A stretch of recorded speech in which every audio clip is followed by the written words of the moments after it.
Were there any stories that particularly struck you for their savagery or their struggle? Or any story you'd like to tell? Yeah, the Albanians, it just killed me. Because also my kid was 13, and I got very attached to this kid who was 13.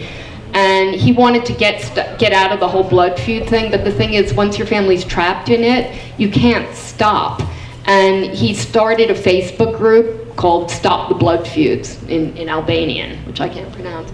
And he, 36 people signed up, and the blood feuds are still going on. His family's trapped in this thing.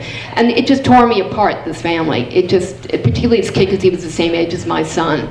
And I just, my kid was like planning for his bar mitzvah. He was worried about getting pimples. He's kind of getting interested in girls. Like he's worried about a math test. This kid's worried about being killed when he leaves the house. And it was just horrible. But everybody touched me.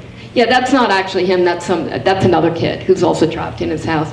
But yeah, I mean, that probably made the biggest impression, but they all did. Like, all these people were struggling with stuff. The Mexicans, can we go ahead to Mexico? So these guys, like, they're really neglected by the state, and they, the narcos, the drug cartels, the poppy growers had basically taken over their area, and they were extorting them, and they were raping their wives, and they were, just making life miserable for these farmers.